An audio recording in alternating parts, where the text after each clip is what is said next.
Olá pessoal, aqui é o Thiago André e não, esse não é mais um episódio do História Preta. Eu tô aqui para dividir com vocês um trabalho muito especial que a gente desenvolveu com a Audible, o Apartheid Tropical. Nos últimos anos, o História Preta vem contando histórias fundamentais sobre o Brasil e sobre o povo negro. E uma dessas histórias cresceu tanto que virou uma audiosérie original da Audible. Muitos dizem que não existiu apartheid ou segregação no Brasil. Mas em Apartheid Tropical eu te mostro como o Brasil usou suas leis para impedir o progresso da população negra. Como, após a abolição da escravatura, o Estado brasileiro escondeu em suas leis mecanismos sofisticados de segregação racial com o objetivo de eliminar a população negra do país. Até hoje, esse conteúdo estava disponível exclusivo lá na Audible, só para assinantes. Mas, como estamos prestes a lançar a segunda temporada de Apartheid Tropical, a gente conseguiu trocar uma ideia com a Audible e disponibilizar a primeira temporada completamente de graça aqui no História Preta. Espero que você goste desse conteúdo, que é fruto de muita pesquisa e trabalho coletivo. E se prepare, em poucas semanas sai a segunda temporada do Apartheid Tropical, exclusivo lá na Audible, o serviço de audiolivros da Amazon. Vai lá conferir, dá para testar a plataforma de graça e maratonar todo o nosso conteúdo e muito mais. O silêncio da noite escura foi quebrado pelos passos descalços e a respiração ofegante daqueles que tentavam escapar do domínio cruel de um dos engenhos de Porto Calvo, ao sul de Pernambuco.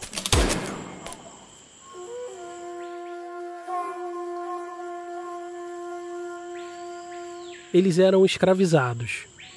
Corriam por suas vidas quando a mata fechada os envolveu com seus galhos e folhas, como se fosse uma cúmplice daquela fuga. Cada quilômetro percorrido para longe daquele engenho levava eles para mais perto da liberdade. Por isso, não pararam de correr até que estivessem seguros. Mas o que significa estar seguro quando se é uma pessoa preta arrastada como escrava para as Américas? Eles correram por mais de 100 quilômetros, se afastando cada vez mais do litoral. Descalços, sem mantimentos, eles tiveram que vencer aos poucos uma paisagem íngreme, isolada e de difícil acesso. E lá onde o céu parecia tocar a terra, eles construíram com suas próprias mãos uma terra de liberdade improvável. Um lugar que ficaria conhecido como Palmares.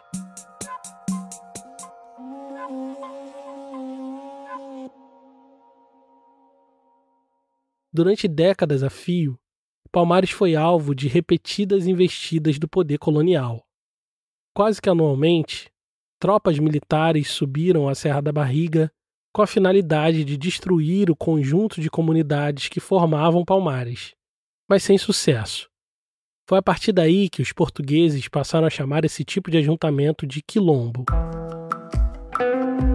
O nome possivelmente vem da experiência portuguesa no domínio de Angola, na África Central.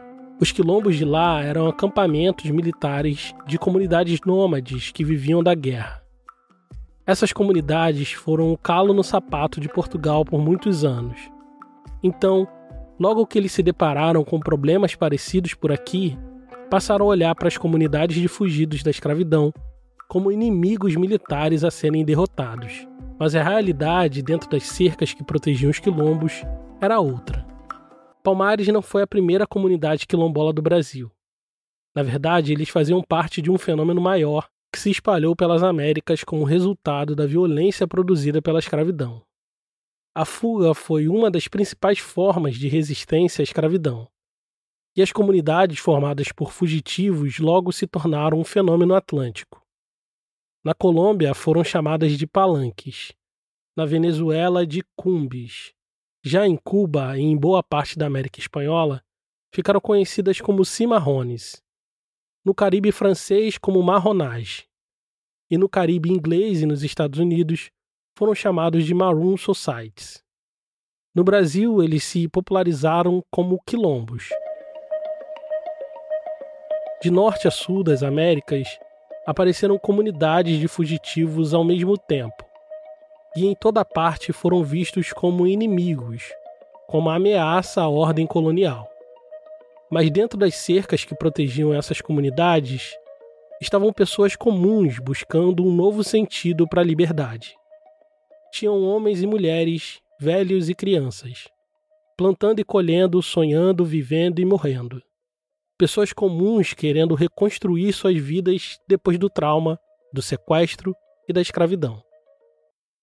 Mas tudo o que sabemos sobre elas está contido nos documentos coloniais escritos por seus inimigos, onde foram vistas apenas a partir da ótica da guerra e das repetidas expedições militares punitivas. Em toda parte, essas comunidades de fugitivos resistiram. Algumas foram extintas enquanto outras novas surgiram. E assim, nascendo, morrendo, renascendo, atravessaram os séculos vivendo à margem do sistema colonial. Até que aqui no Brasil, em 1888, depois de muita luta e de organização coletiva da população negra, a escravidão teve o seu fim decretado pela Lei Áurea. E de repente, do dia para a noite, os quilombos não eram mais uma questão. Porque se não há escravidão, não há fugitivos. Se não há fugitivos, não há criminosos. Mas mesmo que tenham saído da mira da polícia e das tropas sertanistas, os quilombos não deixaram de existir. Durante o século XX, continuaram se multiplicando, migrando, desaparecendo e emergindo como diferentes tipos de microcomunidades camponesas, formando o que os acadêmicos hoje chamam de campesinato negro. Enquanto os olhos de todos se voltavam para a modernização das cidades como Rio de Janeiro, Recife e Porto Alegre, os quilombos e seus remanescentes ficaram em parte invisíveis e em parte estigmatizados. Foi então que as terras que viviam por várias gerações passaram a ser alvo da cobiça dos poderosos. Muitos quilombos e comunidades tradicionais se estabeleceram em locais de abundância de recursos naturais. E graças à relação dessas comunidades com a terra, esses recursos puderam ser preservados mesmo depois de passadas algumas gerações. Na década de 60, o governo militar, com base num conjunto de leis conhecidas como Estatuto da Terra, incentivou o avanço da agricultura focado nas grandes propriedades e na monocultura. Foi aí que algumas comunidades quilombolas e outras comunidades tradicionais se viram ameaçadas, pois apesar de viverem há centenas de anos em suas terras e territórios, legalmente aquelas terras não eram deles. A lei de terras dizia que o único jeito de ser dono de terras no Brasil era por meio da compra, por meio do dinheiro. Dinheiro que não está nas mãos dos quilombolas, mas sim dos poderosos. Assim, usando mecanismos escondidos nas leis brasileiras, o apartheid tropical se estabeleceu, impedindo que pessoas negras do campo tivessem acesso à propriedade de suas próprias terras. Agora, os quilombolas tinham o desafio de lutar pelo direito à terra. Ao invés da fuga, teriam que resistir através da permanência. Meu nome é Thiago André e você está ouvindo Apartheid Tropical, um original Audible.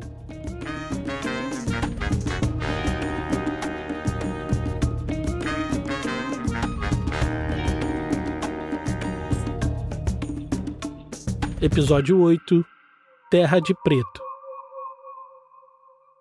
Para entender melhor o que são os quilombos hoje no século XXI, eu viajei até o estado brasileiro com a maior concentração de quilombos reconhecidos. Senhoras e senhores, com licença, o comandante vai informá-los que já iniciamos o procedimento de descida para pouso em São Luís. Pousei em São Luís, no Maranhão, num sábado quente e nublado. Eu estava ali para me encontrar com um dos líderes mais importantes da luta quilombola no Brasil. Tudo bom? Como foi a viagem? Foi bem. Prazer em conhecê-lo. Seu nome é Ivo Fonseca. Ele é um líder quilombola, assim como um dia foi Zumbi e Gangazumba. Mas foge da imagem heróica estereotipada que esses personagens ajudaram a fixar no nosso imaginário. Ivo é um homem preto que carrega no seu rosto gentil as marcas dos seus 60 e poucos anos. Seus dreadlocks, com alguns poucos fios grisalhos pendendo até os ombros, marcam a sua aparência inconfundível. Sua voz calma e acolhedora esconde a história de um intelectual orgânico, um homem que dedicou a vida à luta pelo direito à terra e ao território. Sua vida foi diretamente afetada por aquilo que temos chamado aqui de apartheid tropical. Mecanismos legais como a lei de terras, que na prática impediam que pessoas negras pudessem ser proprietárias de suas próprias terras no campo. Mesmo sendo uma pessoa muito ocupada, envolvida em várias frentes de militância, Ivo encontrou um tempinho para conversar comigo, mas antes me levou para almoçar no mercado público no centro histórico de São Luís. É pra cá? Aqui é a rua, aqui é o bater do palácio. Ah, sim. Aqui vai ser ali a prefeitura. A casa dos tambores é aqui na frente. Aqui, né? Enquanto a gente andava pelo centro histórico, diversas pessoas pararam para falar com Ivo Fonseca, principalmente pessoas mais velhas, muitas delas quilombolas ou filhos de quilombolas que ainda vivem no campo. É que Ivo é um militante histórico e sua trajetória de vida se confunde com a própria história do movimento quilombola no Brasil. Ele estava lá quando a Lei de Terras e o Estatuto da Terra deram sustentação legal para uma escalada de violência contra a população negra do campo. Ele se tornou liderança do Quilombo do Frechal, no município de Mirinzal, interior do Maranhão, no momento mais duro dessa luta. Viu a terra dos seus ancestrais sob risco e precisou organizar um povo que temia pela sua própria vida. Ivo Fonseca nunca pediu para ser líder de nada, mas o Brasil nunca deu sossego para sua gente. Ele se tornou fruto das circunstâncias que atravessaram o caminho de sua comunidade e precisou agir. Mas não sabia nem por onde começar. Estava jogando um jogo que foi feito para gente como ele sempre perder. Para entender melhor a situação dos quilombos depois da abolição, eu fui conversar com o Wallace de Moraes.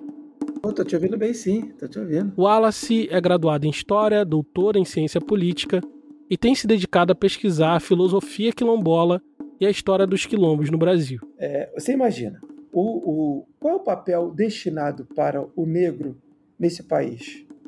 Desde sempre.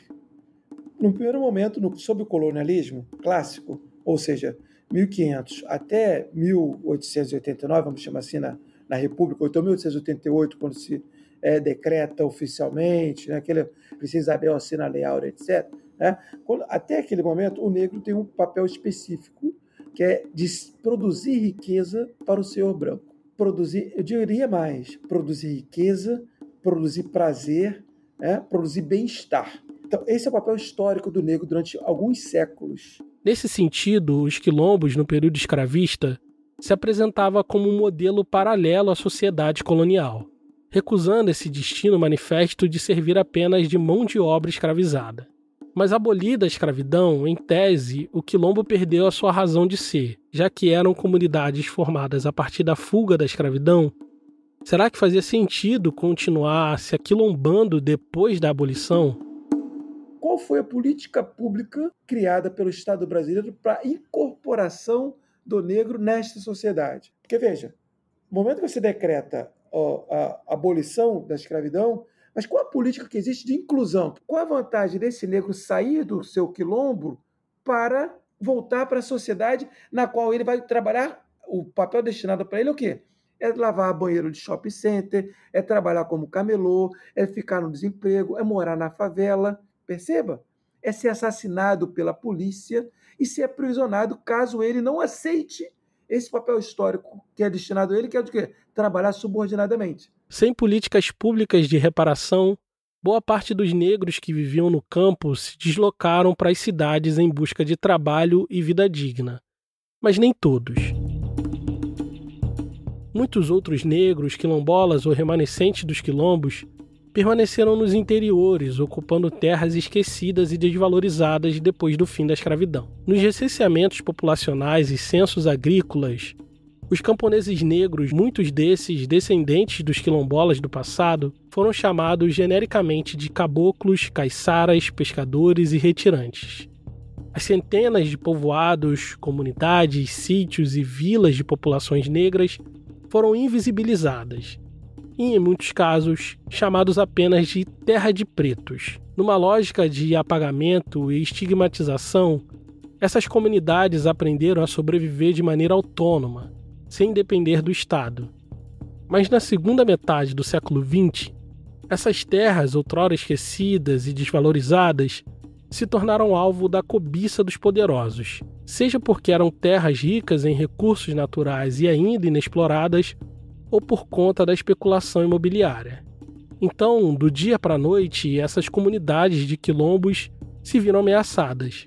Então, à medida que as cidades vão crescendo, vão tendo contato com o quilombo e acabam expulsando ou tomando as terras dos quilombos.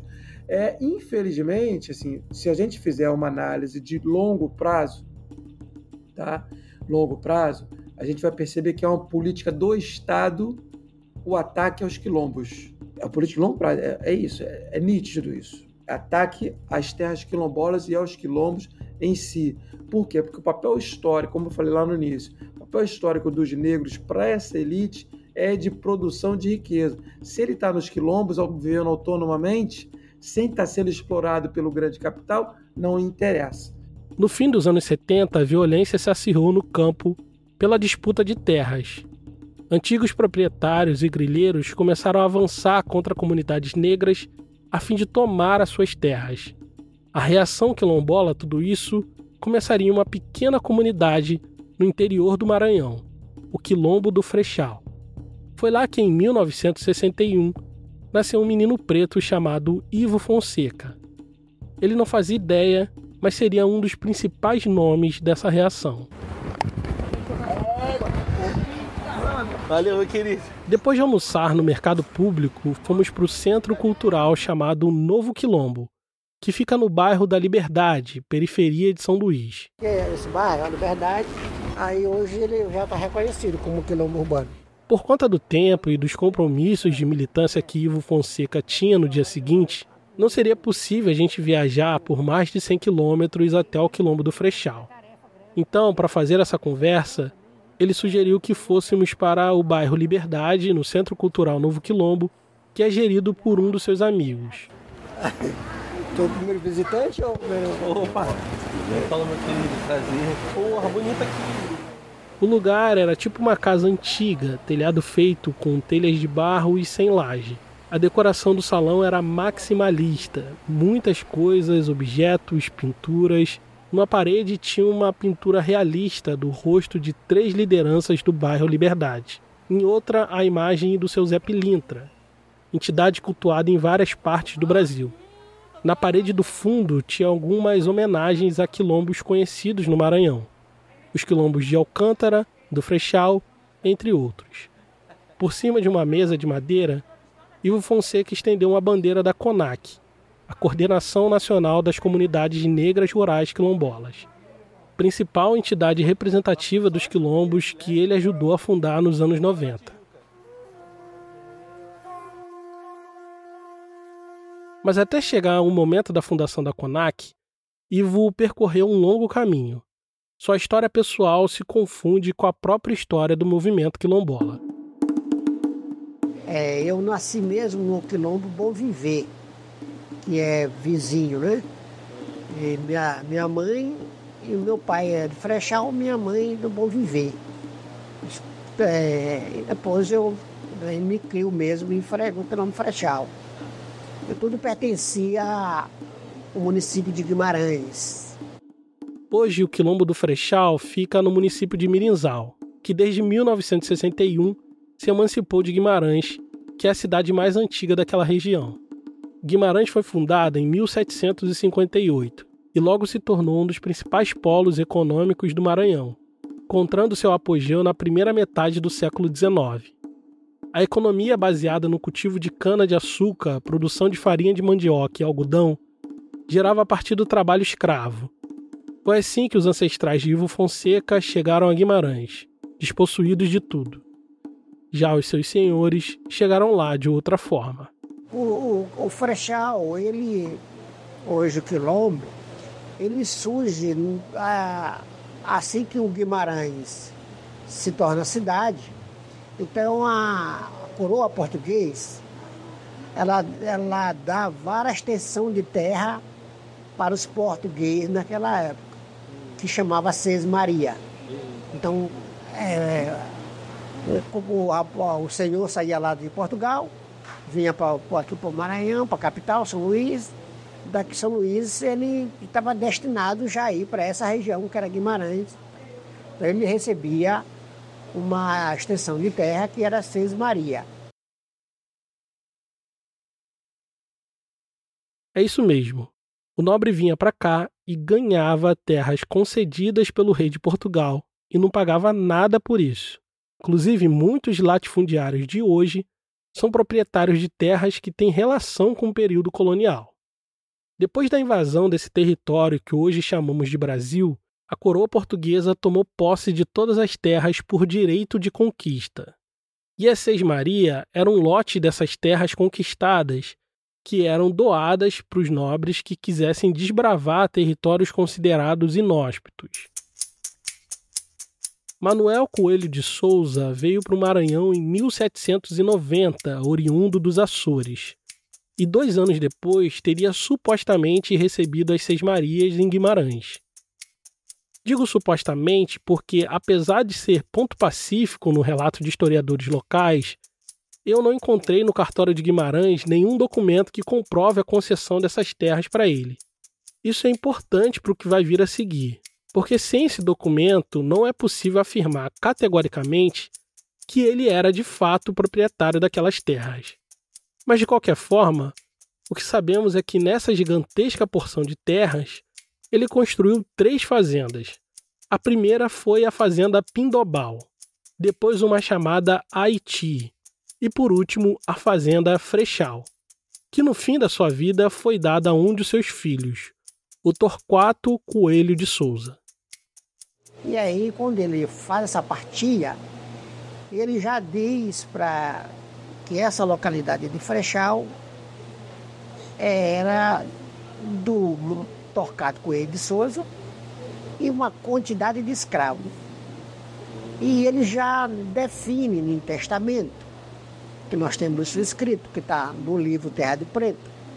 Ele diz quais são as nações africanas que chegaram, que foi doada, que ele foi dividido para o Torquato, que era Mandinga, Benguela, Mina, Angola, né?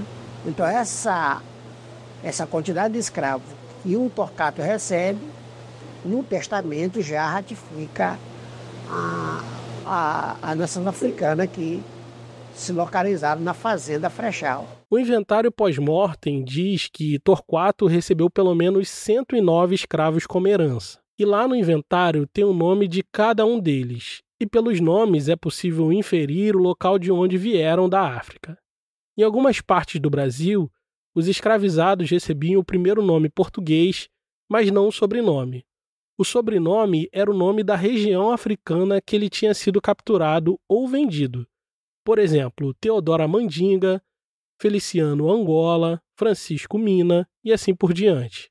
Foi assim que eles descobriram a origem étnica dos quilombolas do Frechal. Como isso nós identificamos e começamos a descobrir o quilombo?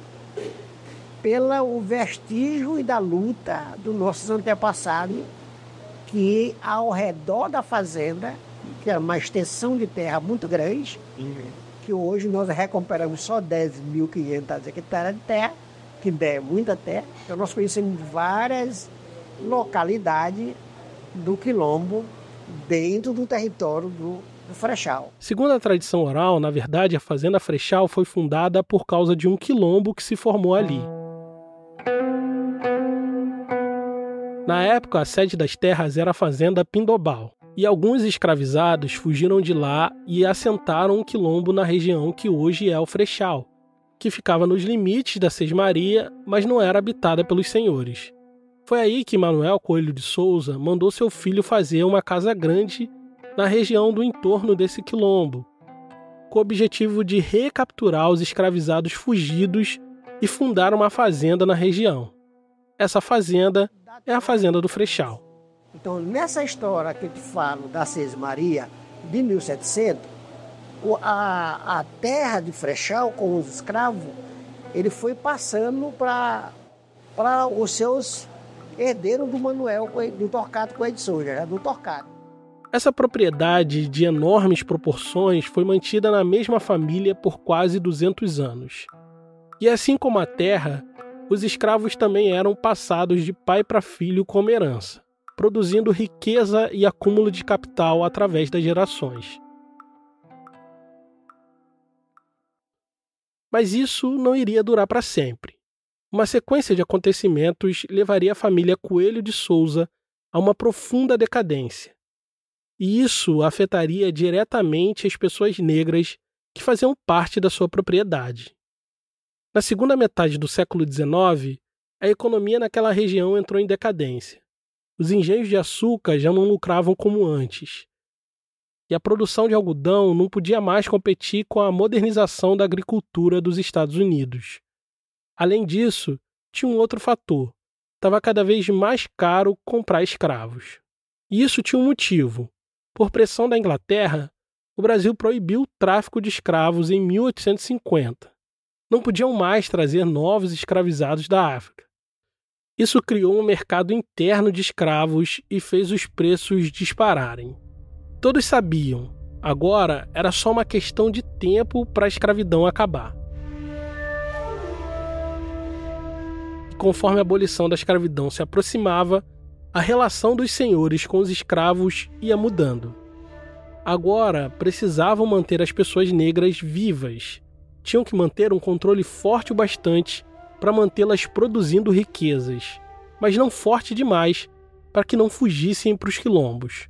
Manter a família negra nas fazendas se tornou o principal desafio das elites rurais. Existiu algum acordo, alguma coisa? Então, aí é que ficasse lá. Então, o que aconteceu? De 1792 até a falsa abolição, a comunidade está lá vivendo no castigo da escravidão, mas após a abolição, entre aspas, a comunidade passa a negociar com os fazendeiros. Mas isso não acontece por vontade da comunidade. Na verdade, eles não tinham muita escolha. Como temos falado repetidas vezes aqui nesse original, depois da abolição, não houve nenhuma política de reparação para os escravizados. De um dia para o outro, incontáveis pessoas negras vivendo há gerações nas fazendas do Brasil afora e produzindo riqueza para outras pessoas, se viram livres, mas sem ter para onde ir. Eles eram escravizados, não possuíam nada além do seu próprio corpo para o trabalho. O resultado é que, mesmo abolida a escravidão, muitos negros permaneceram nas mesmas fazendas dos seus antigos senhores. Mas agora sob um novo status. Uma das coisas que é nível estadual, que acontece em vários lugares, é o foro, entendeu? Que é a renda. O foro, renda. Por exemplo, tu mora na minha terra, você não é mais escravo, mas você vai pagar o foro, pagar renda. Entendeu?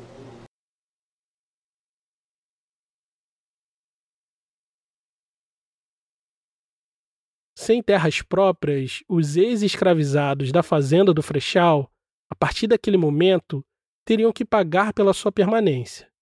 Se quisessem viver e trabalhar a terra para tirar o seu sustento, teriam que pagar uma quantia em dinheiro ao proprietário, uma espécie de aluguel da terra.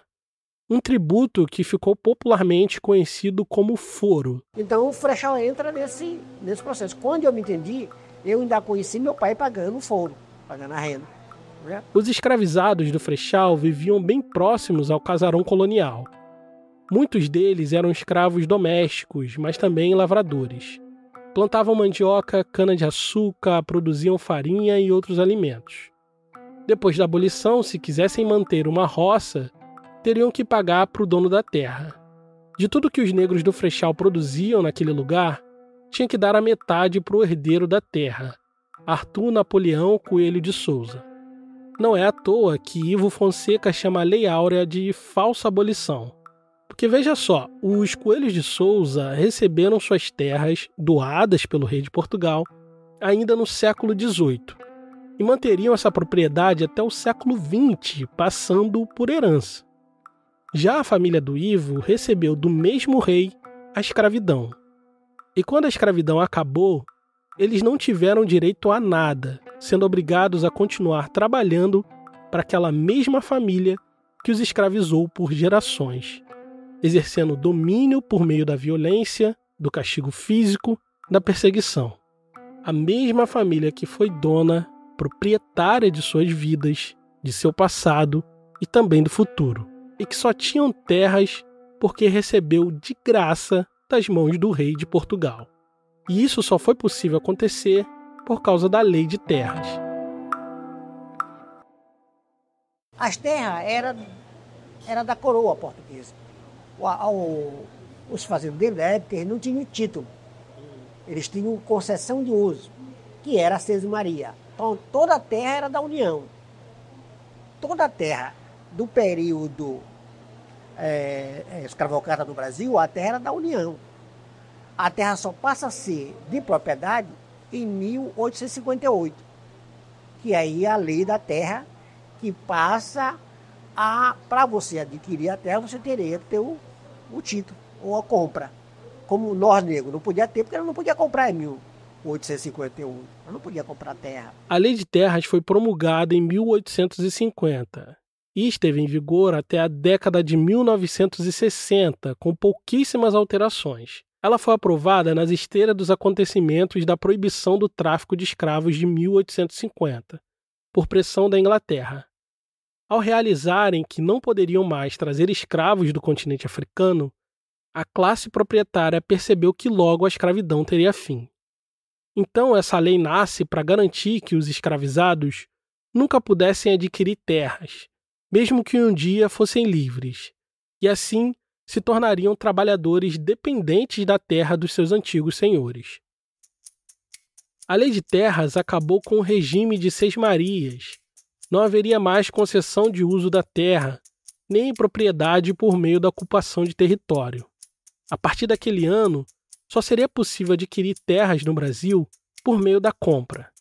E essa lei definiu que no Brasil não haveria pequenos proprietários, apenas latifundiários, grandes extensões de terras para a produção rural.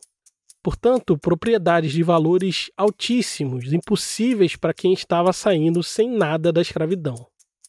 Como resultado, vastas extensões de terras se concentraram nas mãos de pouquíssimas pessoas. Considerando que o Brasil era um país essencialmente rural, com economia voltada para o campo e com aproximadamente 90% das pessoas vivendo na zona rural, isso representava também uma brutal concentração de poder nas mãos de pouquíssimas pessoas. E aí você me pergunta, e as pessoas que receberam terras do rei antes dessa lei de terras, tiveram que pagar por elas? Não. A lei prevê que grandes poceiros e sesmeeiros receberiam de graça o título de suas propriedades. E não por coincidência, os proprietários dessas terras eram também aqueles que dominavam o sistema escravista, sendo muitos deles poderosas figuras políticas responsáveis por aprovar essas leis. Aí, depois disso, você tem a abolição. E da abolição não tem política com terra para esse negro. Aqui é o professor Wallace de Moraes novamente. Que é o mínimo que podia se fazer. Terra, e digo mais, terra é muito pouco. Deveria ter indenização para esse negro já em 1888. E uma indenização não é uma indenização pouca, uma indenização grandiosa, porque como é que você vai mensurar a destruição de uma cultura e das famílias e dos corpos dos antepassados dessas pessoas? Essa talvez seja a grande política que o movimento negro atual tem que fazer, que é o que eu tenho, em alguma medida, tentado colaborar. É uma luta, é uma reivindicação por compensação, por indenização pela escravidão. É isso que a gente está colocando hoje. E houve uma tentativa de realizar isso. André Rebouças, o abolicionista negro que era amigo da família real, chegou a escrever, bem antes da abolição, um projeto de lei que ele chamou de Democracia Rural, que previa desmembrar os grandes latifúndios em pequenas propriedades rurais que seriam doadas aos ex-escravizados do campo, além de pagar todo mês uma quantia em dinheiro para que os negros livres pudessem recomeçar suas vidas. Nem preciso dizer que isso nunca foi para frente. A realidade é que a Lei de Terras promulgada anos antes da abolição ajudou a acentuar a desigualdade social brasileira. Focado nas grandes propriedades de alto valor agregado, era praticamente impossível que uma pessoa negra, egressa da escravidão, conseguisse seu próprio pedaço de chão. Por outro lado, nesse mesmo período pós-abolição, o Estado brasileiro criou leis para fomentar a entrada de imigrantes brancos europeus e concedeu a eles a facilidade de acesso e propriedade de terras. Esse conjunto de leis aprovadas e rejeitadas ajudou a construir esse nosso apartheid tropical.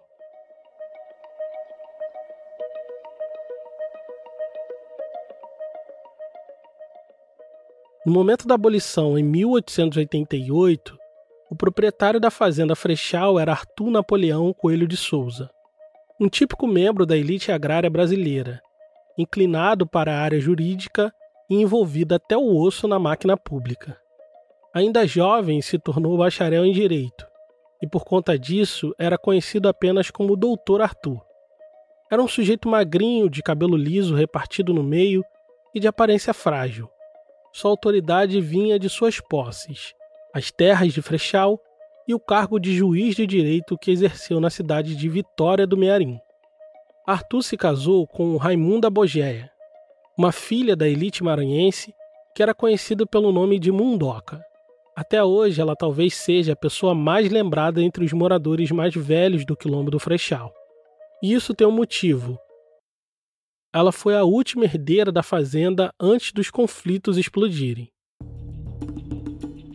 Segundo os relatos dos quilombolas mais velhos, tudo começou quando o Dr. Arthur ficou muito doente e precisou fazer o tratamento de saúde em São Paulo, consumindo todas as suas economias, contraindo uma dívida muito alta e hipotecando a fazenda. Sob o risco de perder a fazenda Frechal para o pagamento das dívidas, Dr. Arthur reuniu os pretos da fazenda e fez uma proposta. Que toda a produção naquele período, 2 anos, 3 anos, seria para pagar a hipoteca. E em troca, a terra ficava para os pretos Frechal. E essa história foi passando de pai para filho. Dr. Arthur e Mundoca tinha filhos, portanto a fazenda não tinha herdeiro direto. Caso os pretos conseguissem pagar a dívida com excedente da produção, ele prometeu doar as terras para os pretos, depois da morte dele e da sua esposa. Sob essa promessa, os pretos do Frechal trabalharam durante 2 anos na sua força máxima para que o excedente da produção pudesse pagar a dívida do Dr. Arthur. A produção chamava o paga-dívida, o roçado que se chama. Toda a lavoura lá, aquela localidade chamava paga-dívida. E toda a produção naquela época foi entregue para eles pagar a dívida. Pagaram a dívida. E logo depois de pagarem, em 1922, Arthur Coelho de Souza morreu na fazenda Frechal. Sem herdeiros, como previsto, a posse das terras passou para Mundoca, sua esposa, que manteve a promessa de que as terras nunca seriam vendidas e que depois de sua morte, as terras seriam dos pretos do Frechal. A terra volta para o mundo da última herdeira para entregar para os pretos Frechal. Então dali a terra dos pretos Frechal. Aí entra a palavra terra de preto. Entendeu? Terra dos pretos Frechal. Terra dos pretos Frechal. Terra dos pretos do Frechal. Na região todo mundo sabia terra dos pretos Frechal. Terra dos pretos Frechal. Quando foi nos anos 70, 73, 74, a terra é vendida. Mundoca faleceu em 1956 e a fazenda passou para as mãos de sua irmã Zuleide Bogeia. Ela era professora, comandava um colégio na capital, São Luís, e quase não ia ver como estava a fazenda. Foi então que, em meados de 69, ela vendeu a propriedade para um empresário, que 5 anos depois, em 1974, vendeu para o seu derradeiro proprietário, o empresário paulista Tomás Melo Cruz, que não fazia ideia do trato que tinha sido feito entre os Coelho de Souza e os pretos do Frechal. Quando a gente soube que foi vendida, meu pai, meus tios, ficaram com o pé na frente e outro atrás para saber como é que ia ser. Que quando tentaram se aproximar para conversar, não tinha conversa. Não tinha conversa.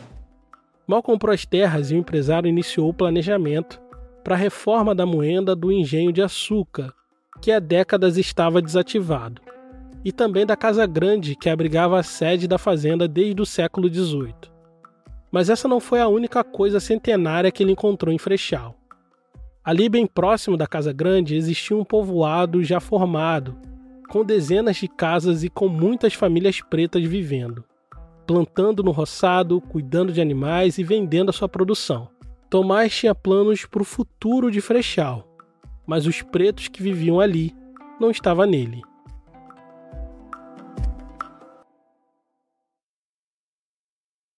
Apesar dos pesares, os pretos do Frechal nutriam alguma admiração por Mundoca, a proprietária anterior. Mas essa relação escondia uma dinâmica de dominação. Os mais velhos descreviam ela como uma pessoa gentil, baixa, gorda e bonita. Costumava se referir a eles como meus pretos. Quando precisava ir a São Luís, os pretos botavam ela numa rede e carregavam até Guimarães. De lá, ela partia de barco para a capital.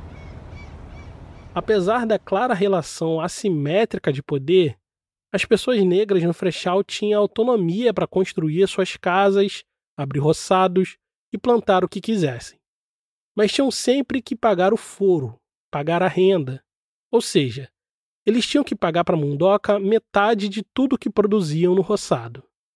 A princípio, Tomás, o novo proprietário, não quis mexer nessa dinâmica, mas depois que a reforma da Casa Grande ficou pronta, ele deixou claras suas verdadeiras intenções. E ele não tinha conversa, então ele chegou para tirar todo mundo. Então a meta dele era tirar todo mundo, tirar todas as pessoas da comunidade e fazer uma grande fazenda. Os pretos do Frechal sempre estiveram muito perto da Casa Grande. Na verdade, como disse, antes de existir a Casa Grande, ali existia um quilombo. A Casa Grande foi construída num processo de repressão e captura de escravizados fugitivos. Hoje, ao entrar no Frechal, a primeira coisa que se vê é uma fileira de casas por toda a extensão da Alameda que dá acesso à Casa Grande. Casa da gente preta do Frechal. E uma das coisas que Tomás mais queria era os pretos do Frechal fora do entorno da sua Casa Grande recém-reformada. E por isso, num primeiro momento, ele ofereceu uma solução amigável. Daria dinheiro para todos os pretos do Frechal se mudarem dali para a cidade mais próxima, Mirinzal. Só tinha um problema. Aquelas pessoas estavam ali há quase 200 anos. Eram descendentes dos escravizados que construíram a riqueza da família Coelho de Souza. Descendentes daqueles que ficaram na fazenda mesmo depois da abolição da escravidão. Ali eles pagaram uma dívida que não era sua, com o suor do seu trabalho, sob a promessa de receberem um pedaço de chão para chamarem de seu. Ali tinham construído suas casas, preservado suas tradições culturais e sepultado seus mortos. A vida deles estava naquele chão e a ligação com aquela terra era maior do que tudo. Não tinha dinheiro no mundo que pudesse tirar eles dali. Então, eles decidiram ficar. Aí o conflito se estende. Aí que começa o conflito. Diante da recusa dos moradores em abandonar as suas casas, ele muda a estratégia. E aquilo que parecia ser uma negociação amigável se tornou um conflito incontornável. Primeiro veio a proibição de abrir novas roças para o plantio de qualquer coisa que fosse. Em seguida, impediu que pessoas reformassem ou construíssem novas casas. E mais, em meados dos anos 80, a pedido dos moradores, algumas vilas da região começaram a receber a visita da empresa responsável pela implementação da energia elétrica no Maranhão. Porém, segundo moradores, Tomás Melo impediu que a comunidade tivesse acesso à energia elétrica. Ao mesmo tempo, ele mandou instalar eletricidade na Casa Grande. E não parou por aí. Mandou colocar uma cerca de arame farpado para evitar que os moradores tivessem acesso ao rio onde pescavam. Desmontou um pomar de frutas tropicais de uso comum da comunidade para construir uma pista de pouso de aeronaves. Embargou a construção de uma escolinha de alfabetização obrigando as crianças do Frechal a andarem por 2 quilômetros. O que Tomás estava fazendo não era nenhuma novidade entre os seus pares. Além de tornar a vida dos pretos do Frechal insuportável, ele estava tentando impedir que moradores de favor se tornassem cidadãos de direito. Ao proibir a reforma e construção de novas casas, queria evitar que a comunidade ocupasse mais território do que já tinha. Ao impedir a chegada de direitos básicos como acesso à energia elétrica e educação, evitava a presença institucional do Estado, que daria legitimidade de direitos territoriais. Tudo foi bem pensado. Eles só não contavam que os pretos do Frechal fossem resistir.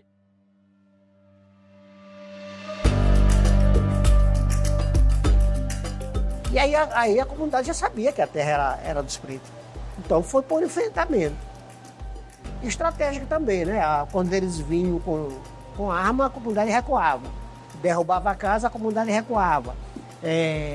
Fazia, né, a proibição de qualquer coisa, a comunidade recuava. Proibia fazer as manifestações culturais, a comunidade recuava. Então depois a comunidade avançava. Então foi, né, nesse embate, né, de recuar e avançar, recuar e avançar. Foi nesse cabo de forças que Tomás resolveu dobrar a aposta. Tudo começou quando uma das moradoras, uma mulher conhecida como Duzinha, resolveu construir uma casa para si. Há anos morava num barraquinho insalubre e viu a oportunidade de construir algo digno. Logo que soube, os homens de Tomás foram avisar para que ela parasse de construir, pois o pior poderia acontecer. Duzinha não tinha escolha, era viúva, mãe de muitas filhas e não tinha para onde ir, precisava terminar sua casa. Quando a casa estava quase terminando, ela viu ao longe um grupo de 10 homens caminhando na direção da casa. Quando chegaram perto, perceberam que se tratava de pistoleiros fortemente armados. Sem dar nenhuma palavra, os homens incendiaram a casa da mulher e derrubaram as estruturas enfraquecidas pelo fogo. Durante algumas horas, os homens permaneceram no local para intimidar os moradores, chegando a atirar em um cachorro de estimação e um porco de criação.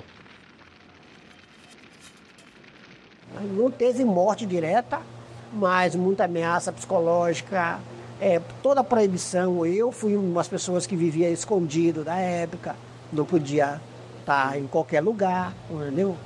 Porque nós temos aquele conflito todo. Quando todo esse conflito começou, Ivo tinha pouco mais de 10 anos de idade. Mas quando chegou na juventude, no início dos anos 80, ele começou a se envolver ativamente na luta pelo direito à terra. Parece que tem um negócio comigo que eu sempre queria perguntar para meu pai e para minha avó. A minha avó morreu com 105 anos. E eu sempre perguntava para ela. Ela dizia, não, meu filho, larga isso de mão, isso é muito triste. Eu perguntava sobre a escravidão. Eu já sabia ler, já sabia escrever, não, mas já sabia um pouquinho. Aí ela dizia, não, meu filho, larga isso é muito triste. Aqueles eram anos de redemocratização no Brasil. A ditadura começava a dar os seus últimos suspiros, enquanto movimentos sociais começavam a florescer, incluindo as organizações sociais negras. Foi no Centro de Culturas Negras do Maranhão, o CCN, que Ivo Fonseca encontrou algumas respostas para o que estava acontecendo no Frechal. Em 1986, o CCN, junto com a Sociedade Maranhense de Defesa dos Direitos Humanos, estava mapeando as comunidades negras rurais do Maranhão. O objetivo era ajudar essas comunidades a lidar com os diversos conflitos pela terra que estavam acontecendo naquele momento. As entidades, a entidade de direitos humanos, a Sociedade Maranhense de Direitos Humanos, ela surge após a queda da ditadura. Então, na queda da ditadura, várias entidades do movimento negro começam assim a se organizar, tanto da sociedade civil, que aí entra a questão de direitos humanos. Então, o movimento negro unificado surge ali, nessa retomada da democracia, e aí nessa mobilidade do movimento negro, a palavra quilombo entra na pauta do dia. Entendeu? Tomando o Quilombo dos Palmares como símbolo da resistência negra contra a opressão colonial, o movimento negro começou a pautar que os quilombos não eram só coisas do passado. Era uma realidade do presente que estava sendo apagada e esquecida pelo poder público. Foi nesse momento que o Centro de Culturas Negras passou a se reunir com lideranças da comunidade do Frechal. E através de mobilizações sociais e políticas, começaram a pesquisar o passado da fazenda do Frechal nos documentos históricos e descobriu as origens daquela comunidade em um quilombo. Um quilombo que existiu ali como comunidade muito antes da Casa Grande e da Fazenda Frechal. Então, mais do que trabalhadores negros, que ex-escravizados, que enganados por uma falsa promessa de direito à terra, os pretos do Frechal eram descendentes de uma comunidade quilombola que remontava ao século XVIII. Então nós começamos a identificar isso, começamos a conhecer as tocas, os locais, os ranchos, os pilão. E aí nós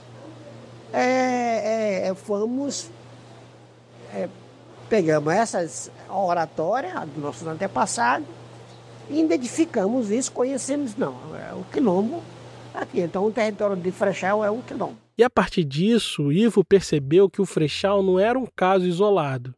Havia mais comunidades como eles, que estavam lutando pelo direito de ter o seu próprio chão. Aí nessa discussão regional, aparecem as outras comunidades, nível nacional, desses estados. Por exemplo, o Rio de Janeiro, Campina Independência, na Bahia, Rio das Rãs, aqui no Maranhão, Frechal e mais outras, né? E tem mais outras, Santa Rosa dos Pretos, Damaso, Bom Jesus dos Pretos, então nós, Saco das Almas, então nós identificamos aqui no Maranhão, em 86, mais 15 comunidades que lutavam, que faziam enfrentamento pelo direito à terra. Que já tinha essa história que a terra era dos pretos. Entendeu? Então, Só que nenhuma delas tinha ainda essa percepção de direito à terra pela lei. Né? Não tinha. Não tinha porque também não tinha escrito. Não tinha escrito. De fato, não existia lei que pudesse garantir alguma coisa para eles. Desde a Lei de Terras de 1850, pouca coisa tinha mudado no direito agrário brasileiro. Em 1964, depois do golpe, os militares promulgaram o Estatuto da Terra, que falava em reforma agrária na letra da lei, mas na prática se calava sobre os casos de grilagens de terra, conflitos e violência contra comunidades tradicionais. Ivo Fonseca percebeu que, para resolver os problemas de uma pequena comunidade preta no Maranhão, eles teriam que entender a gramática política dos poderosos do Brasil. Se quisessem conquistar o direito à terra para todas as comunidades negras rurais, teriam que fazer algo praticamente impossível: mudar as leis do Brasil. Mapeadas outras comunidades quilombolas que também estavam em disputa pela terra na região, Ivo Fonseca e outras lideranças negras organizaram o primeiro encontro de comunidades negras rurais do Maranhão, em 1986. O que seria o primeiro encontro de quilombolas do Brasil. Ali foi definido o quê? Ali sai a reivindicação das comunidades, é isso? Aí sai a reivindicação da comunidade que levasse para a Constituição o direito à propriedade, o direito à terra. Perfeito. Então sai de vários lugares da regional. Aí isso chega à nossa companheira constituinte, que é Benedita da Silva. Aquele era o time perfeito. Depois de 21 anos de ditadura, o Estado brasileiro se mobilizava para criar uma nova Constituição democrática. Naquele ano, 1986, seriam eleitos os deputados responsáveis por reescrever essa nova Carta Magna. De olho nisso, o movimento negro conseguiu eleger 4 dos seus deputados, dentre eles Benedita da Silva, citada por Ivo. O objetivo deles era incluir no texto constitucional dispositivos legais que pudessem promover a igualdade racial. Aquilo que parecia impossível estava se tornando realidade. Eles tinham chances reais de mudar as leis do Brasil e cessar o conflito no quilombo do Frechal e outras comunidades quilombolas Brasil afora. E foi isso que aconteceu. o movimento negro colheu as reivindicações do recém-fundado Movimento Quilombola no Maranhão e levou para a deputada constituinte Benedita da Silva, que por meio de articulações políticas conseguiu incluir na Constituição Federal o artigo 68, que diz o seguinte: aos remanescentes das comunidades dos quilombos que estejam ocupando suas terras é reconhecida a propriedade definitiva, devendo o Estado emitir-lhes os títulos respectivos. Isso era um feito extraordinário, algo realmente impensável. Como vimos, desde a Lei de Terras de 1850, dizia que só seria possível ser dono de terras no Brasil por meio da compra, sem dinheiro, sem terras.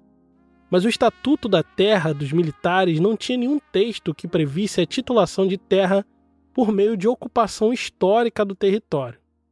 Na verdade, esse estatuto deu elemento jurídico para a criação de políticas públicas que ajudaram a alargar a fronteira agrícola brasileira, afetando diretamente comunidades indígenas tradicionais e quilombolas, que não tinham a titulação de suas terras e passaram a disputar território com gente poderosa.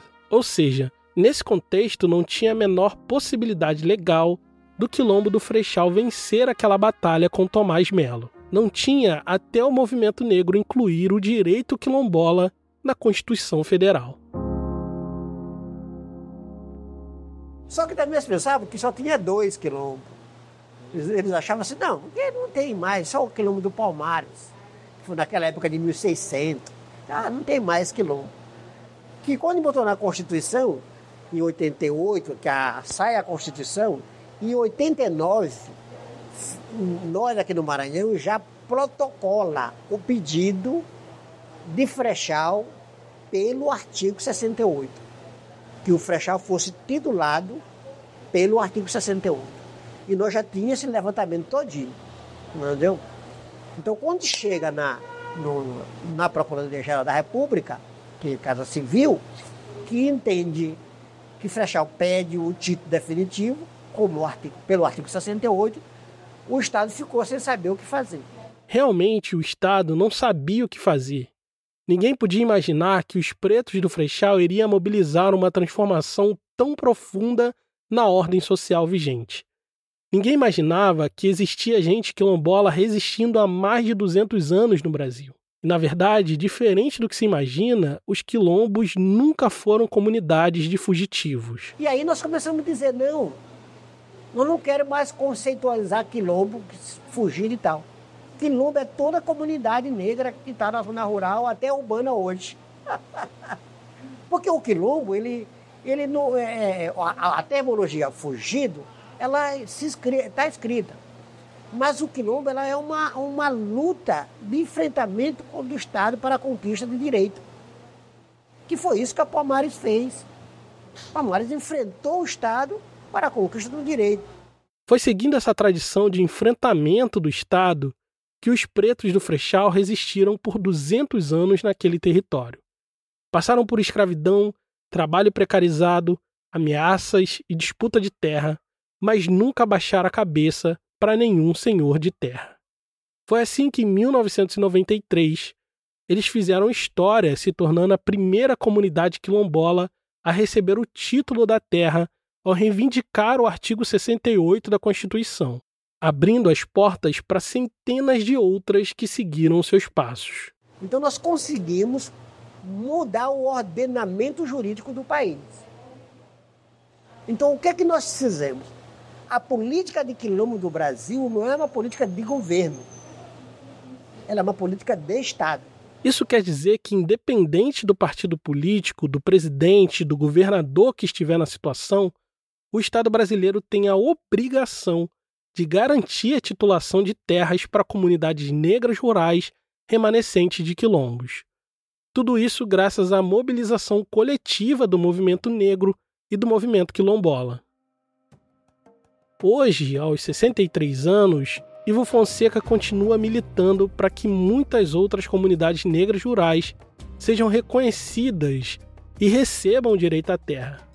Por isso, em 1996, ele fundou a CONAC, Coordenação Nacional de Articulação de Quilombos, que é hoje a principal voz das comunidades quilombolas junto ao poder público. Ivo fez isso seguindo uma tradição antiga, ancestral, de resistência ao Estado pela garantia de direitos. A história do movimento negro nesse país ela é contínua. Por exemplo, se tu pesquisa a Frente Negra Brasileira, ela tem um avanço. Se tu for discutir as questões de matriz africana, tem um avanço. E também tem o momento que se recolhe. Então, o movimento negro no Brasil, ele se organizou de várias estratégias, se revitalizou de várias estratégias. E é isso que temos mostrado aqui neste original. Ao longo da história, a população negra precisou se mobilizar e encontrar soluções para os problemas criados pelo Estado brasileiro. Nós passamos aqui por diversos grupos, movimentos e personalidades negras que fizeram a história acontecer. E ali, sentado, com um gravador na mão, eu percebi que, pela primeira vez nesse original, eu estava diante de uma testemunha ocular da nossa história. São poucas as vezes que eu tive a oportunidade de conversar com alguém como ele. Não era como ler um livro de história ou ouvir um pesquisador falar sobre um personagem X ou Y. Eu estava de frente para um homem que viveu, que agiu e ajudou a transformar o curso da nossa história. E de certa forma, naquele momento, os sentidos da luta coletiva da população negra tomou corpo. Ele tinha carne e osso e estava na minha frente, diante dos meus olhos cheios de lágrimas. Eu realmente saí dali impactado com tudo que eu ouvi da boca do Ivo Fonseca. Mais tarde, naquele dia, quando estava no quarto do hotel conferindo a gravação da entrevista, foi que a ficha começou a cair. Cara, eles mudaram o ordenamento jurídico do país. Foi aqui nesse trecho que eu comecei a perceber de fato a grandeza desse feito. Aí sai a responsabilidade que levasse para a Constituição o direito à propriedade, o direito à terra.